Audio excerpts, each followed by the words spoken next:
Can we have a conversation about FBAs? Because at the end of the day, y'all are actual walking contradictions. Y'all are upholding another man's views and values on other black people who aren't American for what?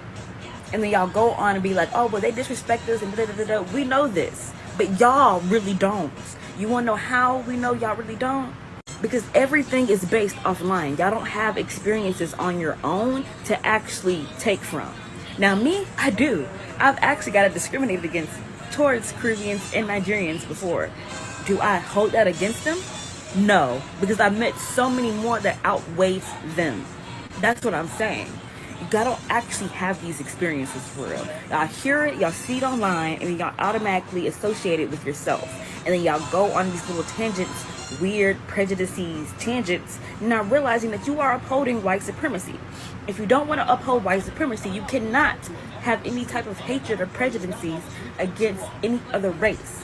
Because at the end of the day, you will be upholding white supremacy. So if you are FBA, and you claim to be a FBA, you uphold white supremacy. You do. You uphold it society-wise because you do it towards Caribbean and African people.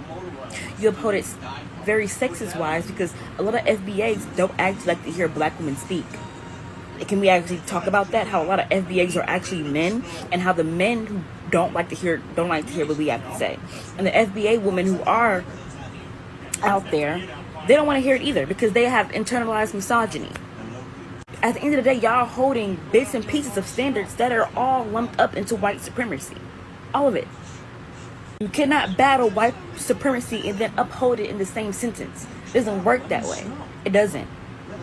You cannot say that you are fighting white supremacy while you are calling Caribbean and African people tethers or teethers or whatever the fuck this shit means. Whatever the fuck it is. It doesn't solve anything. It doesn't help the black community either. And what I also noticed with a lot of FBAs, y'all don't do shit for the black community. Y'all have all this opinion and all this talk, but with nothing to back it up with. Just hatred. Just straight, plain hatred. Y'all are following another 50-year-old man's views. He's not even a politician. He has nothing behind him that is worthy of this follow besides being an internet personality. Y'all are listening to a person who do this shit for clout. Y'all are the weakest link of black people because y'all are so easily influenced. So easily influenced. You're literally no better than the Caribbean African people who do hold prejudices against black Americans. You're no better. You cannot call out those people while doing the same thing to those people. Like y'all walking literal like hypocrites. Y'all don't even notice it. It's how hypocritical y'all really are. As an African living in the United States, I used to share the same sentiment that Africans share about African Americans because I had a hard time when I first moved here. People used to always tell me, you're not black enough, you're an Oreo, you're secretly white on the inside, as if I wasn't literally from Africa. But I now understand after living here for 8 years that black in the United States is a very specific criteria and anything outside of that just doesn't fit. But I want to help African Americans understand that Africans coming to the United States are immigrants, first and foremost. Then they are Nigerian or Senegalese or whatever country they're from. And then at some point, they are black. But Africans don't put black high up on their identity well as much as African Americans do. And that is for legitimate reasons on both ends. And so when an African is coming to the United States, they're thinking to themselves, okay, I'm an immigrant here. I have to do my best for myself and my family back home. The sacrifices that took for me to get here were no light work, okay? So I need to really align myself with what's going to make me successful in this country. And because it's the United States, it's the dominant culture, which is white American culture. And so Africans are going to instinctively ally themselves with the culture that's going to give them the most success. I mean, African Americans even admit that they have to code switch to be successful here because that's what brings success. And so Africans are like, all right, we'll do that. And it also doesn't help that for a long time, Africans are fed a very negative view of Black American culture, and that's its own propaganda. But because Africans are so conservative and they're coming to a country where Black Americans have been labeled as the antithesis to this conservative traditional family values, they have, if anything, more in common with like Southern Baptist white racist people. But that aside, going back to identity markers, Black Americans put Black first and foremost, and then everything else goes below it. And so they're thinking when another Black people come to our country, they're going to want to integrate with us, the other Black people, because duh, Black comes first. And they get quickly disappointed in realizing that for Africans, Black and the identity and that coming is not first. Their immigrant identity comes first, and then their country. And if anything, for us as Africans to feel like that's my brother, that's my brethren, or whatever, you have to come from the same tribe as us, because we have so many Black people around, we don't automatically pre-select for Black. But Black Americans don't have so many Black people around, have had to defend and protect their culture amidst a dominant white culture. And so they are already pre-select and are overprotective for Black. And so that's why I think at the core of it, there's like a deep misunderstanding because of not realizing that we put where we put our identity markers and what we put first and what we prioritize are so different culturally because of our differences in trauma, realistically. And so it does make sense that Black Americans will be like, oh, my people, my brethrens, come here.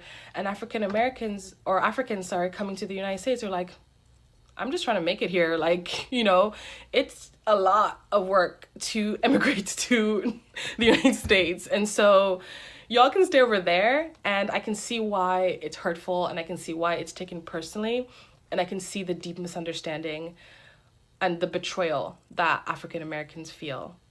But it's unfortunate, and that's just a reality. But if we can talk about it from this perspective, I think we can get to a better understanding. But I also believe that Africans that spend enough time in the United States get to this compassion and understanding of the Black American community, because it is a very unique and specific set of circumstances for a culture to grow and to develop. Welcome back to Breakdown Friday. Joseph Ward, Patrick Irvin, Professor Carl Tone Jones. We are back. Sorry, missed last week. Had to do some traveling. So, yeah, man, we had to shoot a clip for last week, but I appreciate everybody who still tuned in and gave that clip a whole lot of views, and I appreciate y'all. But we back, and, it is what it is, right? Just like the young girl just said, it is what it is, right? So, like I said, we're breaking down videos about the diaspora wars, about people's ideas about how African Americans feel and interact and are treated by people from the continent of Africa, people from the Caribbean, Black people throughout the world when they come to America, how we see each other, how we treat each other, how we may or may not mix with each other, how we may or may not help each other. It's interesting, both of these videos. The first video, clearly the young lady, she mad at Tariq Nasheed. She just didn't want to come out and say it. I don't know why she even just tried to waste everybody's time trying to act like she was saying something intelligent and just come out and say she mad at Tariq Nasheed. Just come out and say it. And the second young lady, who was the African immigrant, wow, she just basically she ended off by saying that they understand the perspective that they have when it's already tribalism in Africa. And then when they come over here, they're told to not like us. And hey, it is what it is, man. It is what it is. That's just how it is. Because they got to not only are they told not to like us, their mindset when they get here is we're immigrants first, and we have to align with the people who are going to give us the best chance to be successful. And I think that's an interesting viewpoint. The first young lady, she was all over the place, so we're gonna have fun with that one. But the second young lady is where we really get to the meat of this conversation, because emotions versus a bit more logic. I'm not going to say emotions versus logic, but emotions versus a bit more logic. But I think both of these young ladies represent mindsets of the diaspora, even though the first young lady, she seemed as if she was an American who was mad at the FBA movement.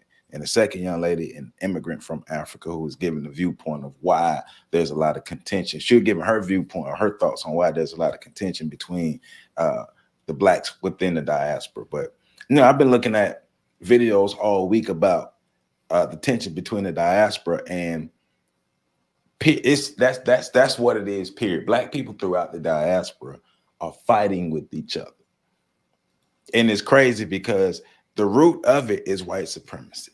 I said that in the short video the other day. The root of it is white supremacy, but they will still allow the white people to tell them to not like other black people. But everybody knows that white people are the source of all our problems, even in Africa, throughout the Caribbean, all that stuff. When you trace it down to the root, it's white people, and everybody knows that. But we still choose to fight against each other. This is deep. The psychology behind this is deep. Sound like Flavor Flav. Wow. We really gonna do it like that? we know who the enemy is. The enemy keeps coming around every 2 years, every 3 years, and just slapping us in the face. The enemy come around, just slap you in the face and pee on your shoe. And then when the enemy leave, you go fight your neighbor because your neighbor got the same skin color as you, but your neighbor not from the same tribe as you. That's wild. Man, hey, let's jump into it, though. Let's jump into it. Pat, man, what's on your mind? What do you think about both videos and just the diaspora wars as a whole, man? So the first young lady was just, like you said, she was all over the place. There was a lot there, and I don't even know where to start with her, if I'm being honest. So I'm gonna fall back and let PC take the lead on her. I wrote some notes on her, but yeah, we'll get to her. I do think she don't really know anything about anything she was talking about. I don't think any of the words she used in her entire rant she has a good understanding of in terms of the order that she put them in. So just leave that there. That whole thing was just a big mess. I would love to talk to the young lady because I don't think she's communicated these ideas to anybody that will be honest with her and that could actually have that discussion with her. You should have seen from the comment. An informed perspective. You should have seen the comment section. Everybody agreeing with it. Girl, you speaking facts, girl. Well, and that's why I said anybody that could actually have a real conversation with her. Because if you attacking a group and you don't understand, you don't know one of the core terms of the group, like you can't criticize FBLA if you don't understand what a tether is. So that's like saying that's what it's like saying, you know what I'm saying? All black people are the same, and then not knowing what melanin is. Well, the girl, one of the things the girl was saying that didn't really make no sense to me is first she started off saying that people, their experiences or whatever they're talking about, their grievances with the non-FBA is all online. It's not real. And she has had real life experiences being disrespected by non-FBA, but nobody else has. And she's the only person who's had real experiences. And all of the other experiences they're saying, they're just regurgitating the things they see and hear online because nobody has real life experiences but her. And I'm like, so you the only Black American in America right now who has had negative experiences in real life with non-FBA. It's what you're trying to get us to believe. Mm-hmm. Okay. Yeah. The lie she tells. Okay. and issues aren't addressed in real life. It's all online. So we just regurgitating stuff and we're following Tariq because, well, not we, but the people who she's talking about are following Tariq. And that's really all it is. They just regurgitating his ideas, you know, because he's such a horrible person. But, you know, she admits that there is a chance that Black Americans could be disrespected by a non-FBA.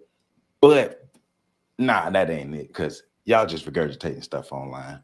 And I'm like, but baby, actually both are true. But no, Joe, both are not true. Okay, help us understand, my brother. Go ahead. Well, because she's a black woman, and black women are never wrong. Oh, see, here you go. That's what a black woman said. The one that snatched that mic at that graduation. Yeah, that's what she said. That's the only thing that makes this thing make sense. That's the only logic that works here. Hey, But hey. I'm like I said, I'm gonna let PC cook on that, because that, and we pre-cooked during the commercial break.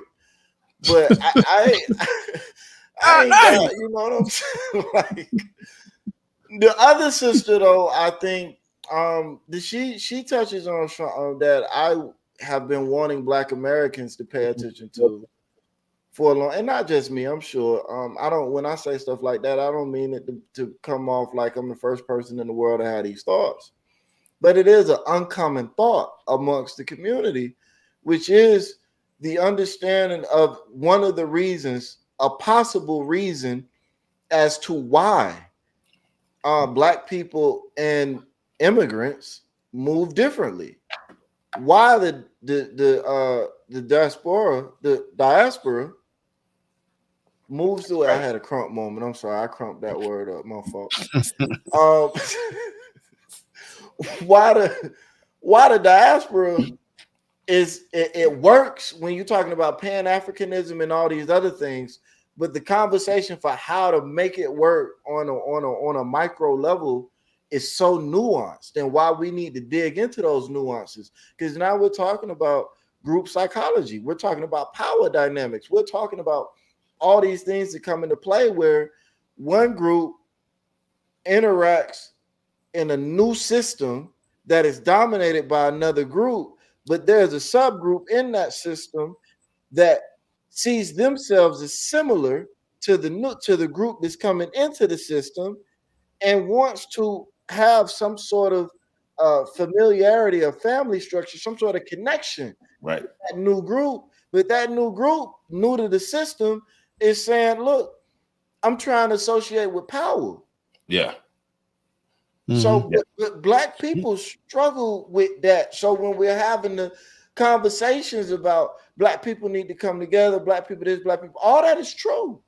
But that conversation is a lot more nuanced than Black people just need to accept that Black people are Black and white people are only going, nah, for them, they grew up around nothing but Black people. You saying we both Black don't mean nothing to them. Right. Because they don't, like she said, they come from a place where race isn't the first marker that they use to identify themselves. Right. Now, the caveat though is